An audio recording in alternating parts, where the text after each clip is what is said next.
الرحيم الحمد لله وكفى وسلام على عباده الذين اصطفى أما بعد أعوذ بالله من الشيطان الرجيم بسم الله الرحمن الرحيم كنتم خير أمة أخرجت للناس تأمرون بالمعروف وتنهون عن المنكر وتؤمنون بالله صدق الله العظيم. بزرگان محترم مجیدوں اور بھائی، اللہ تعالیٰ نے محض اپنے فضل و کرم سے ہم سب کو مسلمان بنا کر کے اس دنیا کے اندر بھیجا ہے.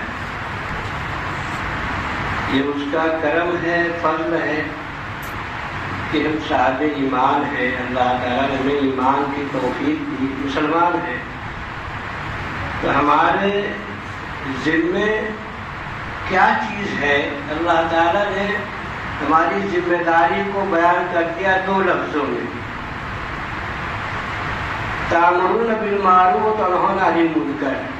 دو کام ہمیں کرنا، اور یہ بھی جان لیجیے کہ پوری شریعت اسلامیہ کو کگاڑ ڈالیے، مطالعہ کر لیجیے تو خلاصہ دو چیزوں کا نکلے گا. کچھ چیزیں تو اچھی ہیں اور کچھ چیزیں خراب. جس کو معروف کرتے ہیں اچھی چیز ہے، اور منکر جو ناپسندیدہ ہے. کچھ عمل، کچھ کام ایسے ہیں جو اللہ کو پسندیدہ ہیں، اس کو کرنے سے اللہ راضی ہو کے خوش ہوں گے، اور کچھ کام تو ایسے ہیں جن کو کرنے سے اللہ ناراض ہوں گے، اس کو منکر کہا جاتا ہے.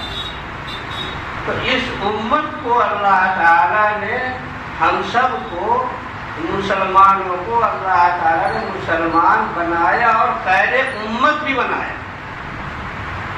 کنتم خیر امت، بہترین امت. یعنی دنیا میں جتنی امتیں آئے ہیں، انبیاء علیہ التسلیم جتنے آئے ہیں، ان کے ساتھ ان کے ماننے والے جو مسلمان تھے، ان کے مقابلے میں رسول پاک صلی اللہ علیہ وسلم کی امت سب سے زیادہ بہتر، سب سے بہتر ہے.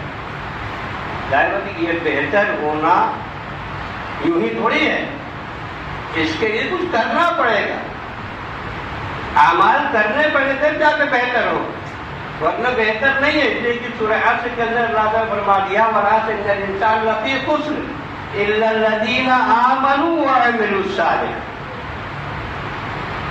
ایمان اور وہ کام جو اللہ کو پسندیدہ ہے، جب وہ کام کریں گے کہ اللہ اس سے راضی ہوگا، جس کو عمل صالح کہتے ہیں. یعنی ہر وہ کام، چاہے وہ ہمارے آنکھ کا ہو، زبان کا ہو، کان کا ہو، ہاتھ پاؤں کا ہو یا دل کا ہو، ہر کام اللہ کی مرضی کے مطابق ہو تو یہ عمل صالح.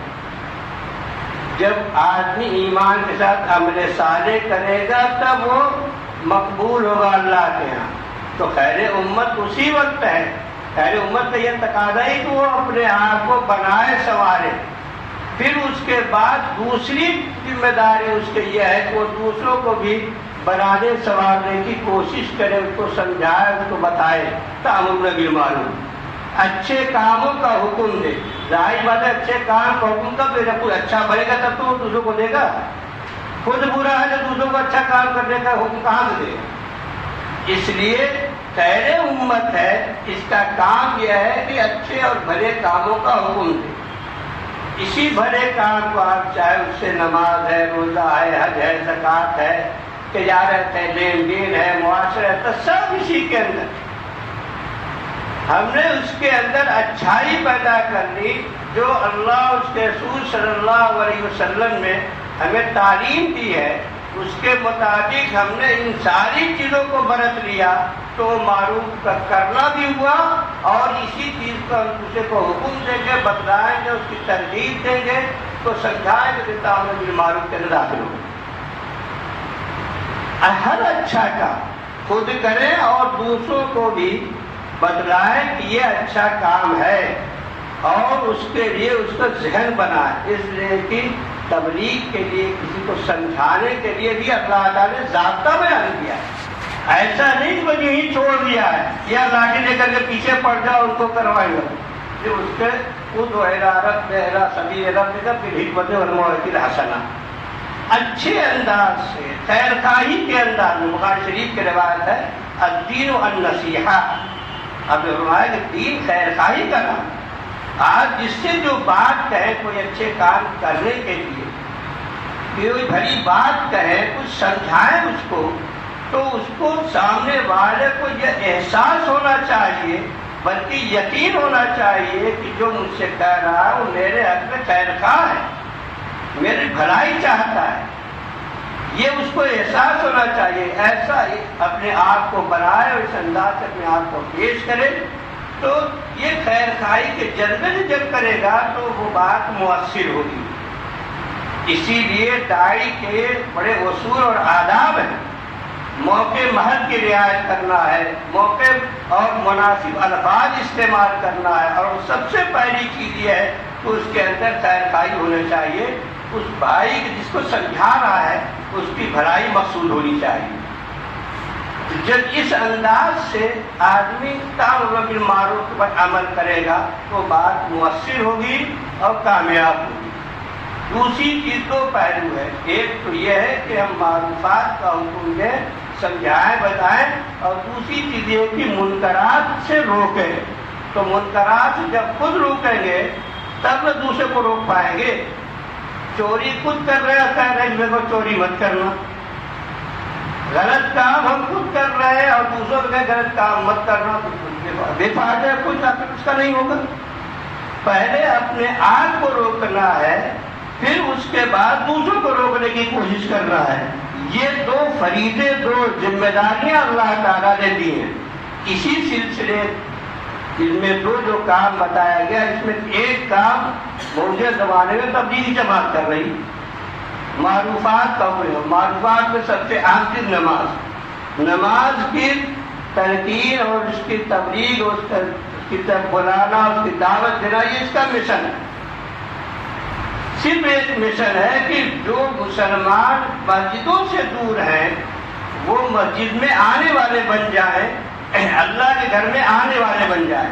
جب نمازی بن جائیں گے، مسجد میں آنے والے بن جائیں گے، تو پھر ان کا مزاج دینی بنے گا اور دوسرے کام بھی وہ کرنے لگیں گے اور منکرات سے وہ بچ جائیں گے. ان الصلاۃ تنہی عن الفحشاء والمنکر جو کہا گیا ہے وہ یہی ہے کہ جب آدمی نماز پڑھنے لگے گا،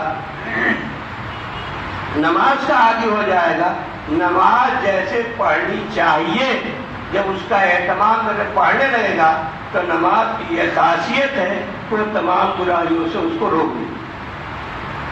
تو اسی لیے یہ تبلیغی جماعت کا جو سلسلہ چلا وہ اسی لیے کہ ہم اس میں جا کر کچھ سیکھیں اور سیکھ کر کے اپنے دوسرے بھائیوں کو جو مسجد سے دور ہیں ان کو مسجد میں لائیں، تاکہ وہ مسجد کو آباد کرنے والا بن جائے. اور مسجد کی آبادی سب سے پہلے نماز سے، وہ نماز کا پابند ہو جائے تو پھر بقیہ کام کرنا اس کے لیے آسان ہو جائے گا. یہ ہے مقصد. تو ہم کو اللہ تعالیٰ نے جو اس دنیا کے اندر بھیجا ہے تو ہمیں دو کام دیے کرنے کو، دو وظیفہ اور دو ڈیوٹی ہے. وہ ایک امر بالمعروف اور نہی عن المنکر، ہر ایک کا یہ فریضہ ہے. یہ نہیں کہ اس کا کوئی مولوی صاحب ہے، کوئی حافظ ہے، کوئی میاں صاحب اسی کے ذمہ. ہر ایک کے ذمہ ہے. کنتم خیر امت، تم بہترین امت ہو تو سارے مسلمان بہترین امت ہے، سارے مسلمان کی ذمہ داری ہے. ایک رد ہو جانتا ہے تو اس کو وہ اچھا کام خود کرے اور وہی ایک رد دوسرے کو بھی بتانے اس کی ذمہ داری ہے. تو ہر ایک کی یہ ذمہ داری ہے، سارے مسلمانوں کی ذمہ داری ہے کہ خود بھی عمل کرے اچھے کاموں پر اور برے کاموں سے رکے، اور دوسروں کو بھی اچھے کاموں پر آمادہ کرنے کی کوشش کرے، کی تدبیریں کرے اور منکرات سے برے